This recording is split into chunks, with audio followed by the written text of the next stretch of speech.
All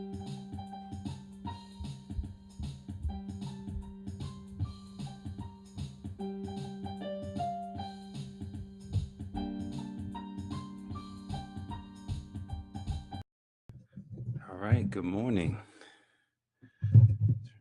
Good morning. Good morning. It's Monday. It's Monday at 7 a.m. I made it. I'm on time. Wow, I did it. Thank you. I had faith that I would make it today. I've been saying that I would get on at 7 o'clock, and um, yesterday I made a declaration that I have to get on at 7 o'clock, and so I'm here. I made it on time. 7 o'clock to share something special this week. This week is a special week. And if you didn't see the preview yesterday of what this week is about, I'm going to talk about that in just a second. But I want to welcome you guys. I want to welcome you to today's Enlightenment. My name is Jay Moore, your healthy accountant. And the Enlightenment series is all about showing you something practical with the Word of God that you can use today. That's all. That's what the Enlightenment is. So I thank you so much for joining me. If you are listening and it's after the fact, if it's afternoon, nighttime, evening, whatever time it is, thank you for joining me this morning. Guys, this week we're talking about faith, and the the whole week is about making faith great again. I put a question mark / exclamation point again. But yes, making faith great again starts today with the desire within. So, guys, I'm just going to go to the foundational text for the week, which is one that we all understand and one that we all know, found in Hebrews 11. Hebrews chapter 11, verse 1. I'm going to read 1 through 3. And I'm going to read it from the clear word. And the clear word says to have faith means to be confident of things we hope for and to be certain of things we can't see. Faith is not in our ability to hold on to God, but it's our ability to hold on to us, but in his ability, hold on to us. This kind of faith that gave some of our ancestors a good name and won God's approval. That's right. So faith in God not only reaches into the future, but it also reaches into the past. By faith, we understand that God created the whole universe out of nothing. So the things we see were made out of things that did not exist.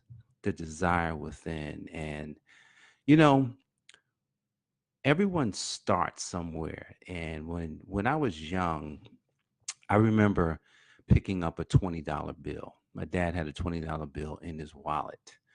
And I saw this $20 bill. It was crisp. It looked so pretty. And I was excited because I said, man, this is money. And I really wanted to have more of it. And I was just enamored by how it felt in my hand. That was one of my first desires, that I should be a rich person. And at that time in my life, very young, maybe 5, 6, or 7, looking at the money, I thought money was the thing that made you rich. So I realized that it wasn't money money doesn't make you rich. Money is the tool that's a part of the resource that will make you rich. And so from that moment, the desire that I had to be rich in abundant resources. And as I understand this text that's left here in Hebrews 11, all the way from 1 to 3, God created everything out of nothing. There was nothing here. And I want you to just take a quick step in your life. I want you to look back and I want you to look forward. And I want you to see what you've created, good or bad. Good or bad, you've created something. But focus on the good. Focus on all the good things that you created. and say, whoa, wait a second. It wasn't created before it was created. See, I remember being in college, and I remember, when I got there, I said, I'm going to be an accountant, because I figured, accountants, they count money. Remember, I said I had a desire for it. I figured that was the best way to get around it. So I went into that field, but I didn't know anything about it. And a lot of people went to college. A lot of people got degrees. You didn't know that you were going to really do it until you did it. So you created something. But what if you took that and said, wait a second, I can I can create whatever reality I really choose to have. The reality that you have today, you created it. You created it. And the more focus you put on that reality, the more that reality begins to develop. See, your desire, which is down inside you, which could be part of the talents or part of the gifts that you might have. And we're going to talk about practice later on this week, but I'm just going to touch on the fact that everything that you do in life, everything that you do will require you to keep doing it, or else you lose it. I was at church this weekend, and I was sharing with some young people. I said, well, the thing is, we all have talents, right? There's things that we do that if we stop doing it, it just goes away. Literally. I remember playing the piano. I still feel musically inclined, but I remember playing that piano when I was in the fifth grade, sixth grade, seventh grade, and eighth grade. I stopped. No, started in the fifth grade. Yeah, but I didn't go do the whole 4 years, and then I stopped. But when I go to the piano, I could still feel this music in my hands and in my mind. That's because it was there. It was a desire that I had, but you know what? I didn't keep doing it. So what happens with desire, everyone has it. If you don't continue to practice at it, you just lose it. It's just gone. So there's things that you're doing today that you say, man, I wish I could go back to when I was something else, or I was younger. Things were so much easier then. Now I got to work and I've got to do all these things. And I said, well, maybe what you can do today is create your ideal circumstance or your ideal life based on the desire that you have inside, because you have something. You have something that is really amazing. I remember being a shy kid. I remember being somewhat introverted, not to the point where I didn't want to be around people, but I was shy, and that stemmed from something that happened to me when I was very young. When I was labeled as, oh man, you know what? He's shy. You know what? He stutters sometimes. And I very well did stutter because I was still trying to understand how to communicate. But what happened was the desire that I had to want to speak and want to get in public and do some amazing things was starting to be suppressed. But you know what? That desire stayed there. It stayed there because I knew that, you know what? I get nervous when it's time to speak. Why is that? Is that the fear that I should allow myself to not do it? Absolutely not. That is the indication that is something that you should do. Anything that you fear today, it's something that you should do, especially if it's a positive thing. See, that's that desire that's beating at you. But in order to get really good at something, you've got to you've really got to create something out of nothing. Create something out of nothing. Like, but how does one do this? How does one create something from nothing in their life? Well, you know what? You would you would take one day, right? You're not going to look backwards and you're not going to look too far in front of you. You're going to take one day. You're going to say, what is my desires? What do I really want out of this life that I've got? I'm going to look at those desires and I'm going to place one foot in front of the other. And I'm going to place one foot in front of the other. And I'm going to keep doing that every day. When I first started speaking, man, how long has it been?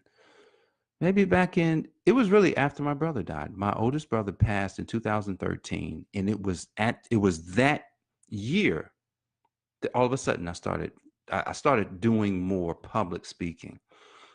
But it was fear. I mean, I was scared. I was afraid to do public. I was like, man, what am I going to say in front of people? But I learned a trick. I learned something that I could do that would allow me to do it because I had this desire to do it. I said, what if I read a little bit? What if I read a little bit? And I started reading. And then because I started reading, when I got in front of a microphone or when I put on my phone and I started talking into it, things came out, things that I didn't know would come out. Then I said, well, what if I practiced, or what if I started actually doing the thing that I'm most afraid of? I said, man, Facebook has this great platform. I can turn on my phone, and I was doing these audio broadcasts. I started doing an audio broadcast last year on Facebook, because I didn't know how to set up a podcast. So I just did that back in June of 2017. And then just maybe about 2 months ago, I started doing video. It's like this used to be all audio. Started doing video. I was actually afraid for some reason to do that program, which is this, on video. I don't know why. I used to do videos for my business, but I wouldn't do videos for this. Now I do video. I get a little nervous before, this little anxiousness of what am I going to speak about? I don't know.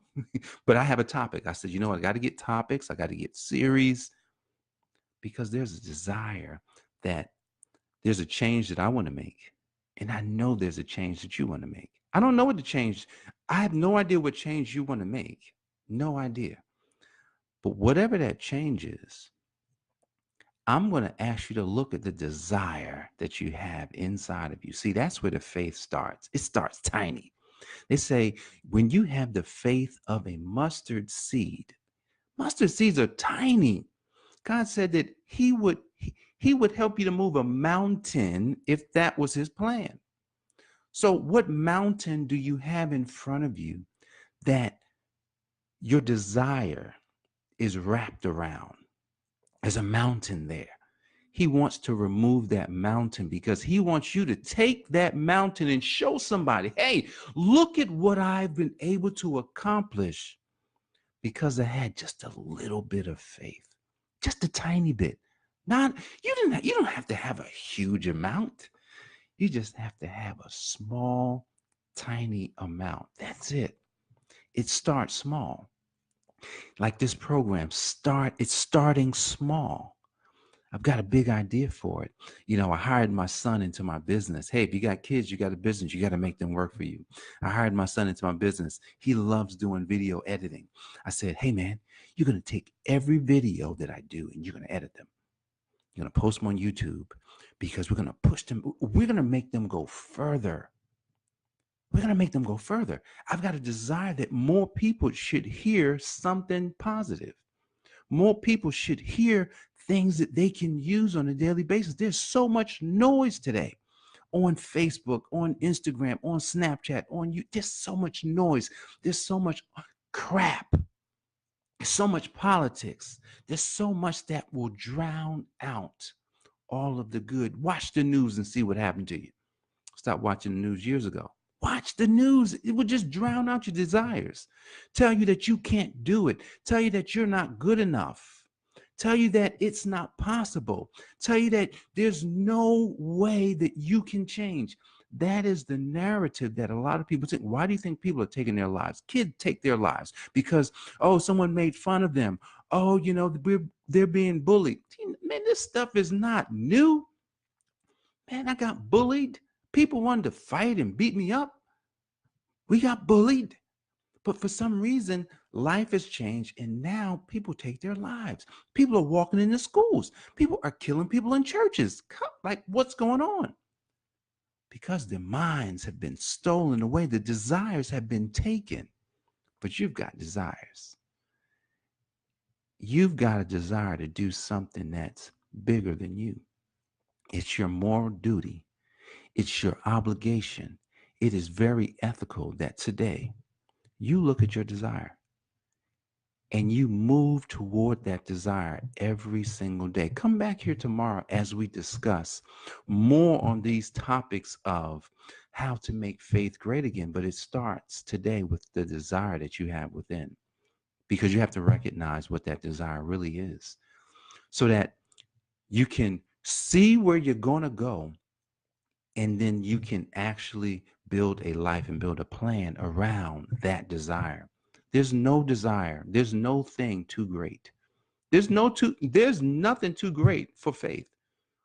Faith is the substance of things hoped for and the evidence of things not seen. Albert Einstein has a famous quote, says the your imagination is the keys, I'm sorry, is the preview of life's coming attraction. Your imagination is the preview of life's coming attraction.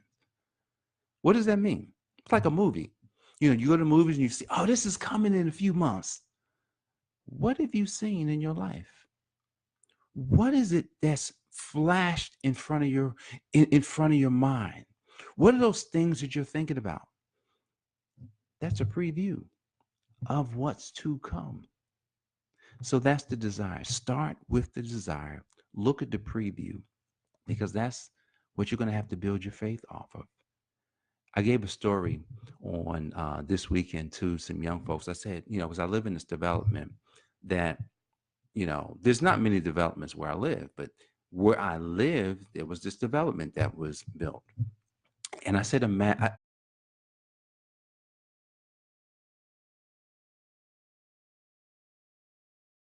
I can imagine the developer when he was driving down this road. He was driving down the road and he looked to his right or to the left, whichever direction he was coming from, and he saw hills full of trees.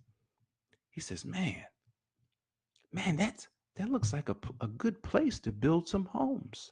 I wonder who owns it, because he probably didn't own it. He probably said that's probably a good place. And even if he did own it, he looked up and said, that's a good place. There's plenty of other places. That's a good place to build some homes. So he probably had to get a survey done. He probably had to find out if this was, if this is something that could be done. And then he had to go through some process, but there was nothing there. He had to build faith that this could happen. Maybe he didn't even have the money to do it. He had to go to the bank and get approved. He had to, share his vision with some people. Then he had to go to the architect. They had to make a rendering. They said, well, this is how many homes that you can build in it, hundreds of homes. And then they built it. But it was nothing there. His imagination of seeing homes in a place where there were no homes was the preview to what was to come for his life. I didn't know I would move here, but here's the preview that me and my wife had. A friend of ours moved into development. She brought us here. We saw our home and like, man, this is a great neighborhood, big houses and things. And oh man, we wish we could live in houses like that. Then one day we found ourselves looking at a home in this development. And then next thing you know, we buy a home in the development. You know, the thing about life, the thing about the desire, which my desire, you know, back when I was young was to have a house, have a big house. And, I wanted a house and then it came because my parents never owned a house. Well, they own one now, but they got their house after me. I'd already purchased a few homes by the time they purchased their first, but I always wanted it. So my imagination started when I was just a small boy because I had a desire. Guys, the desire that you have within is the mustard seed of the faith that you already have. You already have it. It's the preview of life's coming attractions. And so take that desire today. Look at your life and look at the preview of what's to come. And I want you to set your mind, set your eyes, set everything that you have within on that desire and push every day towards it by doing at least one thing every morning. Every morning, spend 1 hour every morning on that desire and then do your day. Look, I guarantee you, your life will change. I don't know how fast, how soon, but your life will change and everything around you will start to change. The people, the environment, everything will change because you changed. That is my hope for you today is to look at your desire and take your life where you want it to go through faith. Let's go back to the text. To have faith means to be confident of the things we hope for and to be certain of the things we cannot see. Guys, I appreciate you for joining me today and on today's Enlightenment series, the desire within. All this week, guys, we'll be talking about making your faith great again. Making your faith great again. There was a time in your life when your faith was great. And so this week, we want to set the foundation of making your faith great again. Tomorrow, guys, we will be talking about knowing exactly what you want. Tomorrow's message will be on knowing exactly what you want. Today, you found the desire. Tomorrow is building on that desire to know exactly what you want so you can move boldly towards the faith that you already have. So, guys, I appreciate you for joining me. And look, if you have not already liked this page, Jay Moore, the Healthy Accountant, Jay Moore CPA here on Facebook, please like and follow this page every morning, 7 o'clock a.m. I do this program. We'll spend 10, 15, 20 minutes discussing a topic that I believe is inspired. It's an inspired message that will give you something practical that you can use today, not tomorrow, not in the future, but right now, today. So definitely like and follow the page. If you have any questions, please leave them in the comments, shoot me an inbox. If you got value, hey man, like the program, share it across Facebook to your friends. Let them know that there's something positive on Facebook, and this guy, Jay Moore, the Healthy Accountant, and with that said, guys, I got to run and I look forward to seeing you tomorrow.